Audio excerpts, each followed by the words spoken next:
Welcome back to New Rockstars. I'm Anna Vanston, and on your marks, racers, and get set to go through one of the most detailed laden queues I have ever encountered. See what I did there? If you haven't seen my last video, I covered all of the secrets and Easter eggs hidden throughout Super Nintendo World, but had to make Mario Kart Bowser's Challenge its own video due to the sheer volume of stuff that's in here. So keep your hands and feet inside the vehicle and enjoy the ride. The queue starts with the Yoshi's New Island section, which we talked a bit about in the last video. We can tell it's specifically based on Yoshi's New Island, not only because of the unique coins with Yoshi's face on them seen at the entrance, but also because each area is based on different levels of the game. The giveaways being the fields of pink flowers, the gem-filled caves, and the beanstalks, among other things. Some other fun details to note are the themed doors, which is such a great way to make a do not enter door blend into the world, some red coins you can spot in the caves, and a couple of jumping stars that originated in Yoshi's Island and have been a part of the series ever since. Further along, you can also spot a winged cloud if you look up, and several different colors of Yoshi's popping up out of the flowers. Then we get to the castle itself, which is packed to the absolute gills with Mario Kart 8 references. The chain links, the spiked gate, the giant Bowser statue, the banners, the shields, the lamps, even the fake rug, all from the Mario Kart 8 Bowser's Castle stage. You go through a hallway with all of the trophies and cup symbols from the game,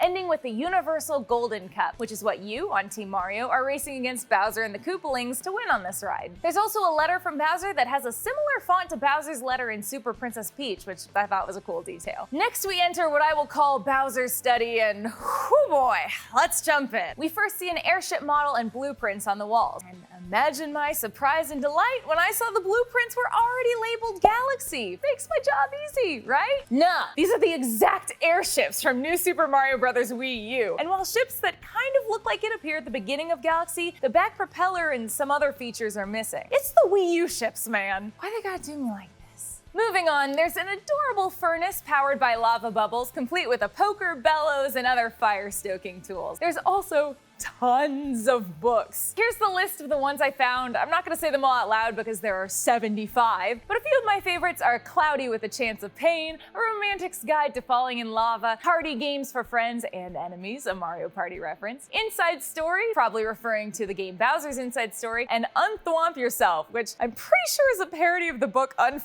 Yourself, which is actually a book I've read. Looking at the books that Bowser's been studying lately, we have Surviving Rainbow Road, which shows a map of the Mario Kart 8 Rainbow Road track, the different boosters, and a diagram showing that Lakitu will pick you up if you fall off the map, a book breaking down the physics of shells you can throw, and Brute Force, a guide to solving every problem, which offers chapters like Ask the Experts, Avoid Arguments, Never Admit Fault, Start Out Friendly, Never Say You're Sorry, Direct Orders, and Are You in Charge? Along with the inspirational quote, Surround yourself with people who obey you without question.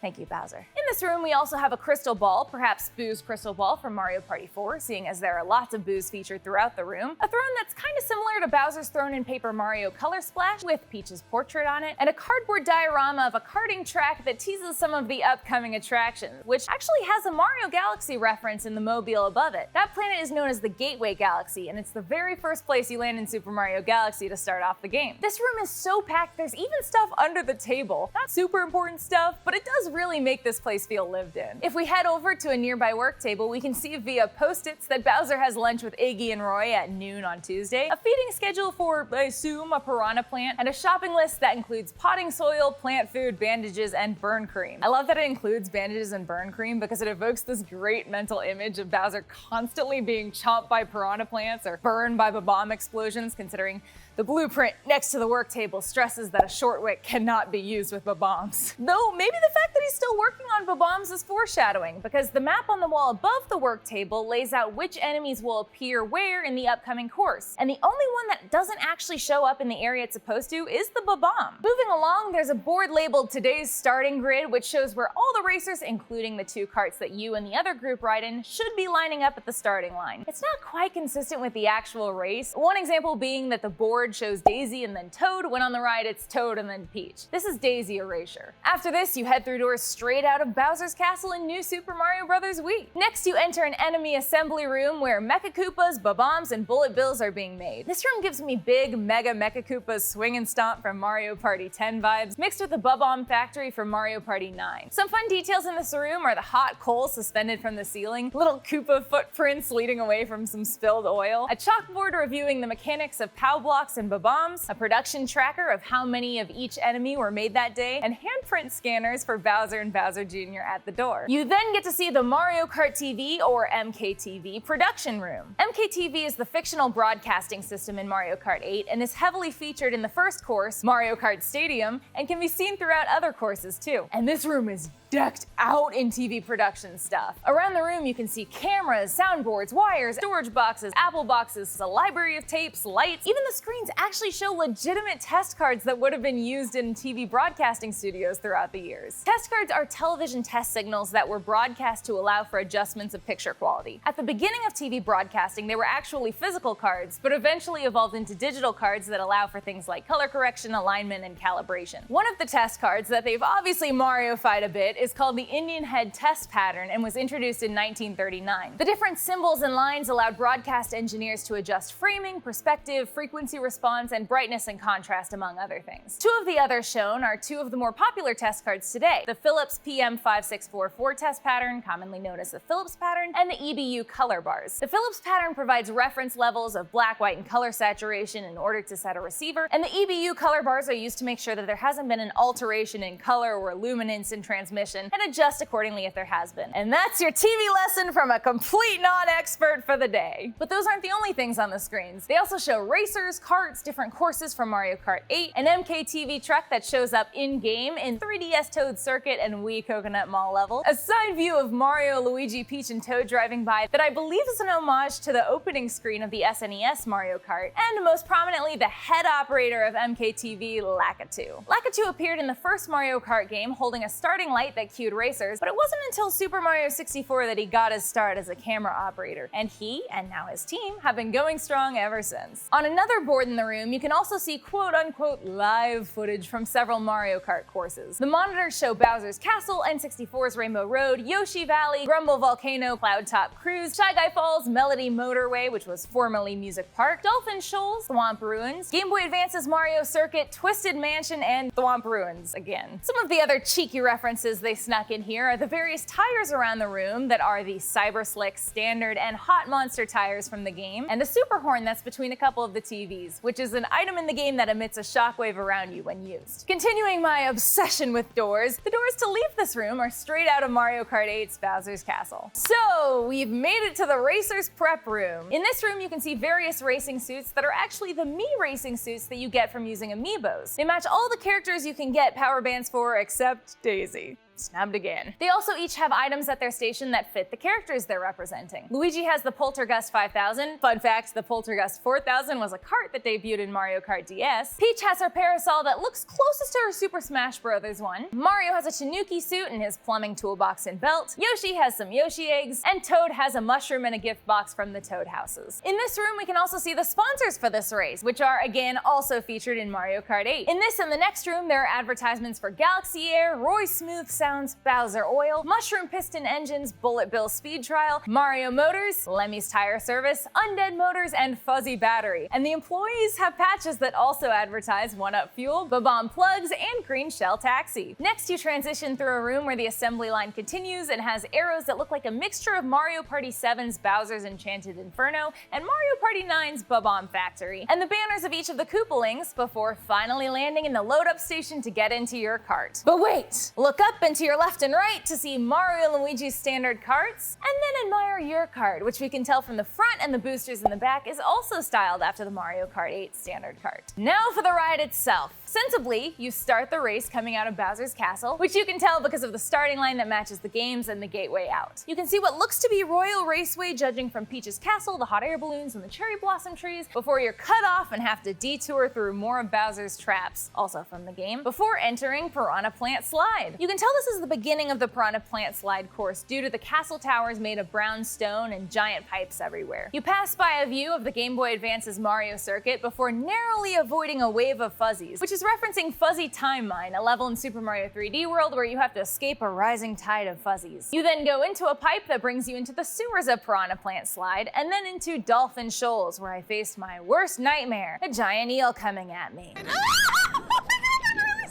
There is a beautiful transition into the underwater section of the Twisted Mansion course, which also features fish bones, which flawlessly leads into the above water section of Twisted Mansion with the twisted hallways, swinging chandeliers, libraries, and booze. This shifts into a gallery of sorts with paintings that give nod to other Mario Kart courses. We then experience some gusty breezes and see Bowser's airships coming in a cloud top cruise section, and get a quick second of Grumble Volcano before facing off against the giant lava-filled Bowser monument from Bowser's Castle. Then we get to my personal favorite part of the ride as you cruise down the N64 version of Rainbow Road before flying through the sky and finally ending the race having circled back to the entrance of Bowser's Castle. And you lost. Just kidding. Maybe. I don't know. Hopefully you won. I know I did. And that, my friends, is the entirety of Mario Kart Bowser's Challenge. I highly recommend going on the ride if you can. It's a super fun time, and now you can appreciate all the little details that went into it. Don't forget to watch my other video on the Easter eggs in the rest of the park, and until next time, you can follow me on Twitter at @It'sAnnaVanston and follow and subscribe to New Rockstars @NewRockstars for more breakdowns of everything you love. Goodbye!